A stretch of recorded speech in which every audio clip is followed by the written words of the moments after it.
Hey there, welcome back to Owl Dragon Adventures. I'm Scott Kegler. And I'm Rob McPherson. And this is our review of Banners by Gnome Games.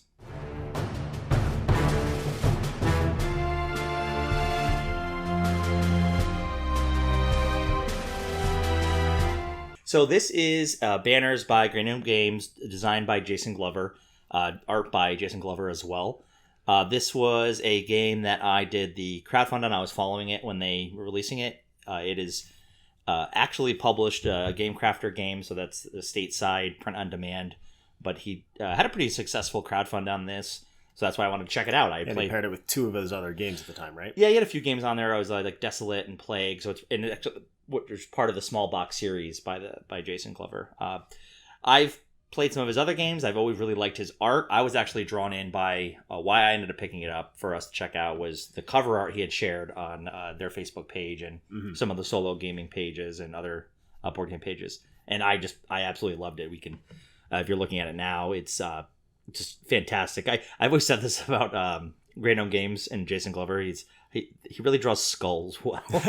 So whenever there's skulls on his art, like he draws a lot of things really well, but I just always love particularly the skulls on his cards. Because that's a Desolate's got a skull on the cover. Right. And anytime he has them in Iron Helm and his other solo series. So that's just a high level of the game. In this game, it is a area control game with an interesting approach to it, where you're basically playing on four different quadrants, and trying to place cards in order to gain coins for victory points, but then also to be having the most amount of influence for a certain color that you're basically bidding on for late game that will determine who's going to score different locations. Like on the Lonely Troll here, for instance, if yellow has the most influence there at the end of the game, whoever has the ownership of yellow, which would be determined by the card they have kept in hand, would score that out, and that's how you're going to score in the game.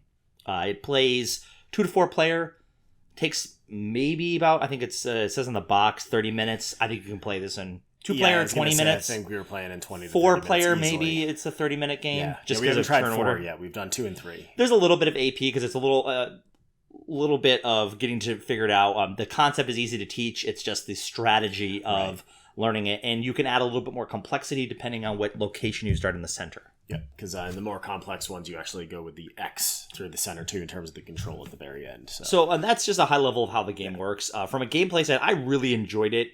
I thought it was, I'm a sucker for area control, and this was a nice take on that genre in a very small package.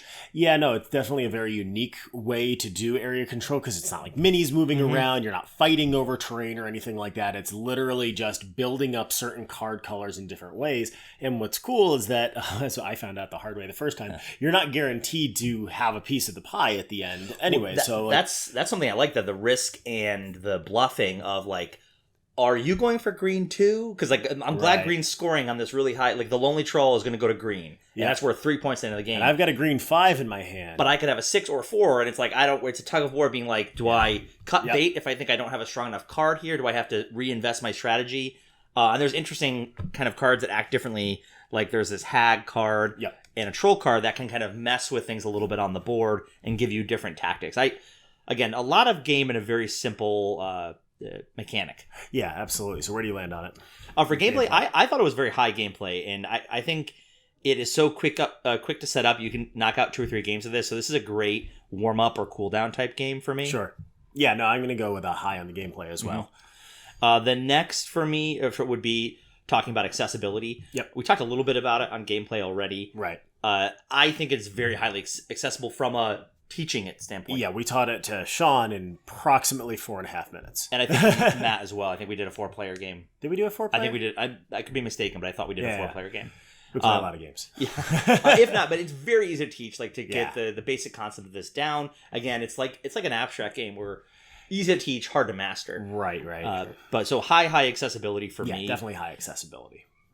Design, I think from the art and the design of the game, I really like it. I think it's visually appealing. I think when he was showing the initial art, I didn't even understand the game, but I was like, oh, I want to learn this. I think it's very attractive.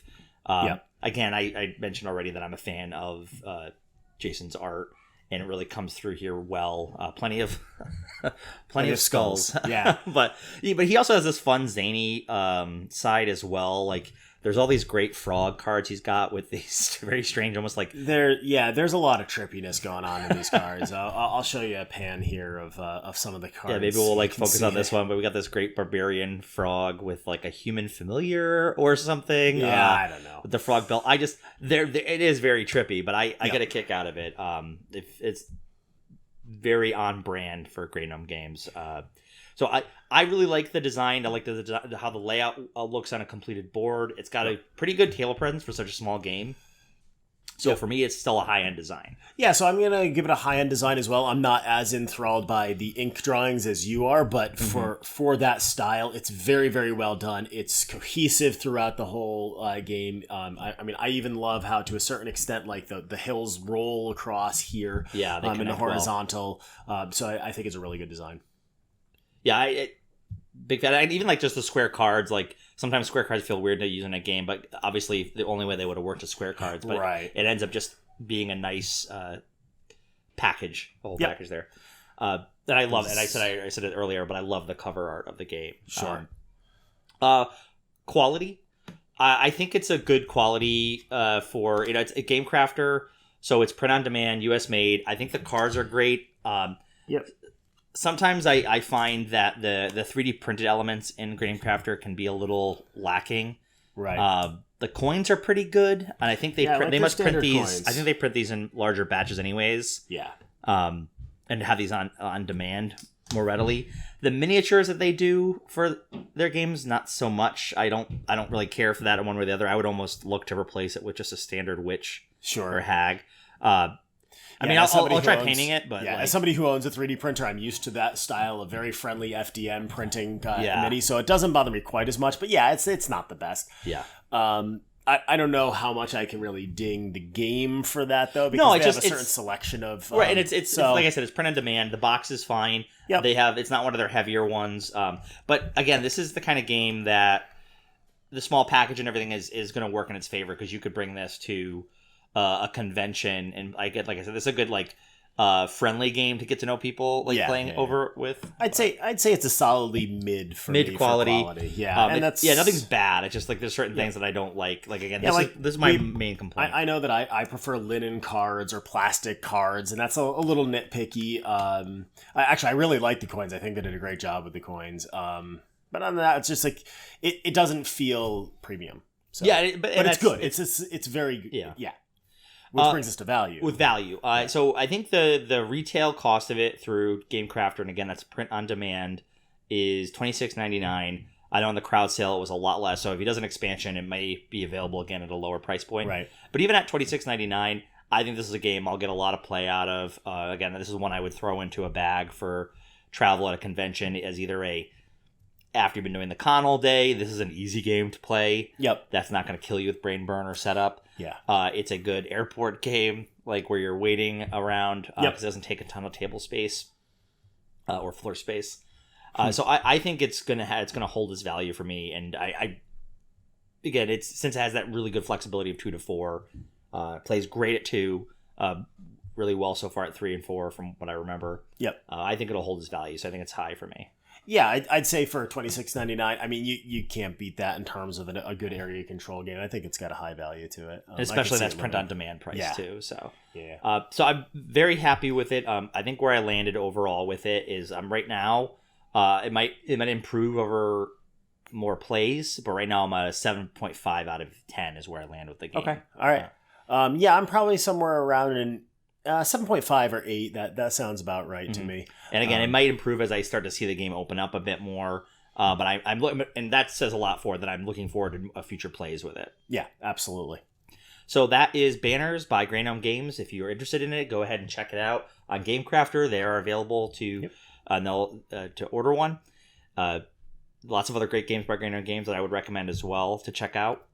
For this one, also, we are going to plan on doing either a live, or not a live play, but a playthrough video of it, and a kind of how to play video of it. So keep your eyes open for that in the next month or so. Yeah, absolutely. And if you like this video, and if you have any comments or questions, go ahead and leave those below. And if you like our content, make sure you like and subscribe. Hope this was helpful, and we wish you good luck with all your board game adventures. And thank you for joining us on ours.